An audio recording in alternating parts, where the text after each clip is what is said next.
What's up guys, Houndish here, and today we have some D2 new stuff to talk about. We have even more hints about the upcoming May DLC in Destiny 2, as well as this, some possible DLC artwork which has been circulating on social media. I'll talk about that in a moment. We've got a new patch coming to Destiny 2 this week. On top of this, the 6v6 Iron Banner has unfortunately been cancelled. I'll talk about that in a moment. We've got some other changes. I want to talk about the roadmap for May and some stuff which is going to be added in the next few days. And of course, the Bungie Summit, which is coming up later this month. A lot of people have been asking me questions about it, and I wanted to give some insights into what it's actually about. So anyway, let's get into the news stuff. We have the upcoming May DLC for Destiny 2, and over the past few days, Bungie have very clearly been trying to build hype for this update. Initially, we had a Bungie bounty a few days ago where developers were answering questions. On top of this, Bungie announced the Community Summit. We've had developers and even celebrities teasing stuff about this upcoming DLC, so it's going to make for one hell of an interesting time with so many players desperate for new content, or so many players curious to see what Bungie are going to be able to fix or improve in this DLC. But of course, the big show, a WWE wrestler tweeted an image of him wearing the Warmind logo for the upcoming expansion a few days back, and this did spark quite a bit of hype. Somebody actually asked Big Show, if Bungie showed you the next expansion,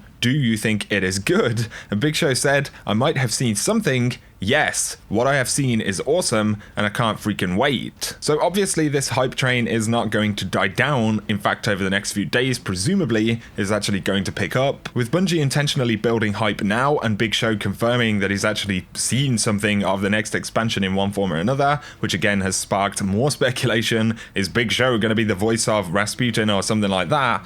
I mean, I guess who knows at this point. For us players though, we just want the freaking trailer, man. We just want to know what we're going to get. On the subject of DLC hype though, an image has been circulating on social media from Frank Capizzuto, who's actually one of the Bungie concept artists, and we see this very interesting structure on a kind of frozen tip of a planet or moon. So naturally there is some speculation that this could indeed be on Mars, and with the nature of the building, some people have speculated that this could indeed be the Deep Stone Crypt, which is where exos are actually made as far as I'm aware. Of course, the link there in part is that Rasputin is believed to be an exo, and with the nature of the building, you know, it has a kind of industrial edge to it. It could indeed be something like that. If you look at the tower as well, some people have speculated that these are the kind of towers or almost weapon type things that you can see behind the Warmind in the artwork for DLC 2. Who knows really, it's pure speculation, although you can see some sparrows there, so I guess insert Mercury joke whenever you're ready really. Moving on though, we do have some other artwork right here which is pretty interesting. We can see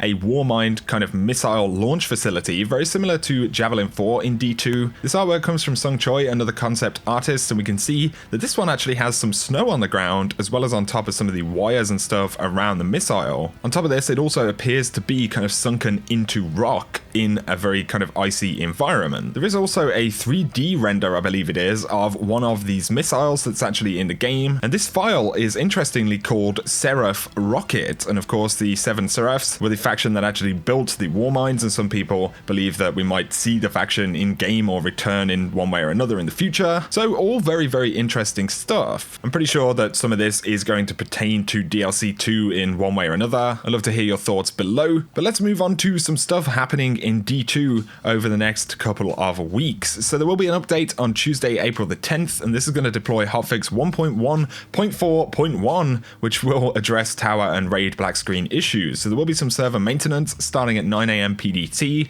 which is 5 PM here in the UK, and this will end at 11 AM PDT, 7 PM in the UK, when the servers will come back on. You'll also notice it says Iron Banner will begin as soon as the maintenance concludes. This, however, is unfortunately no longer the case. So Bungie actually postponed Iron Banner less than 24 hours after they put it in the TWAB last week. Of course, this is the 6v6 Iron Banner that we're all waiting for. But Cosmo said due to a late breaking issue that's been discovered through internal testing, Iron Banner 6v6 is being postponed. We found that all players in 6v6 matches are returned to orbit with anteater errors when reaching certain score and timer conditions, and we're actively working on a fix for the issue, but will not be able to release this by April 10th. So incredibly disappointing, I think. A lot of people really wanted to see that 6v6 and see how it was going to play out. It was also kind of a big selling point of the update that we got in March. However, Rumble will be replacing Iron Banner next week as the featured game type in the weekly Crucible playlist, and this will actually be 6-player Rumble. So it's been knocked down from 8 players already, which is definitely a pretty fast change since the March update, and there are some additional spawn fixes inside of the hotfix coming on Tuesday. So if you're a Rumble fan or you wanted to see changes to the Rumble playlist, then this should be somewhat exciting nonetheless, but I think most players are certainly going to be disappointed that there is no 6v6 banner this week. On the subject of Iron Banner, even though we're not actually getting it, somebody said, with Rumble being reduced from 8 to 6 players, what are your thoughts on what we may be seeing when Iron Banner control goes from 8 to 12 on some of these maps? DMG responded by saying, it's tight, but in a different way than Rumble. I found myself spawning near friendlies more often, as they were defending the spawn from enemy advances. I found myself spawning behind the enemy only when they advanced too far into our territory, thus forcing a flip of the spawns. I can absolutely advise that you be careful out there,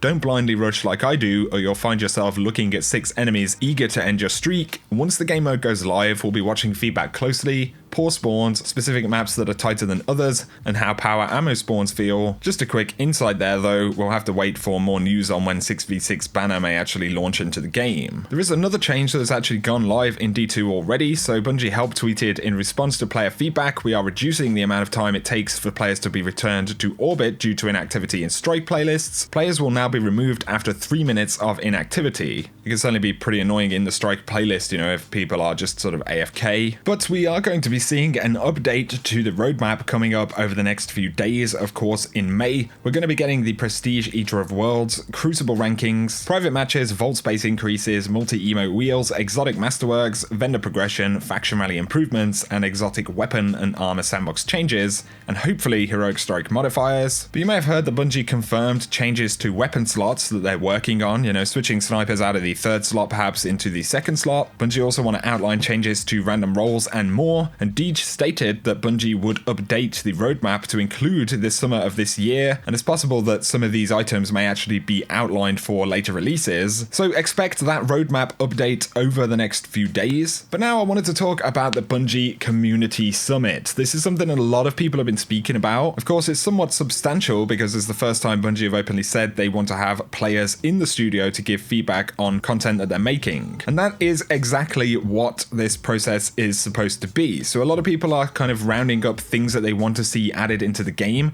Can you go to Bungie and tell them that we want time to kill changed or we want random rolls? Unfortunately, that's not quite the nature of the summit though. Bungie are basically going to put some content in front of people who are there and say, what do you think about this? Do you think there are any, you know, really poor elements or things that can be adjusted? So it's more like that as opposed to suggesting how to fix the game. That's not necessarily the point of the summit. I'm hoping that it's going to be influential. It will be especially influential if Bungie are able to show content that's actually releasing further down the road, because if we're getting an update in May, then I struggle to see how at the very end of April, players will be able to really give feedback that Bungie can act upon meaningfully, you know, by May. It's taken months and months to see some of the updates in the game. I'm not trying to be negative about it, I'm just kind of concerned by that side of it, but like I said previously, this is also a big marketing event. There's a reason that this is happening now as opposed to, you know, 2 months ago, and it's associated with the fact that, of course, outside of Bungie needing time to develop this stuff, this is also when the DLC is coming. Now, a lot of people have spoken about the fact that I haven't been invited to this event, and of course, I really appreciate the support from you guys who believe that I should be at events like this. Not everybody has been invited to this particular event. There are some notable people that didn't get an invite, so I'll try to avoid kind of picking out that there may be prejudice here in any way. However, you know, I can't really tell you whether that's the kind of relationship I'm gonna have with Bungie guys, because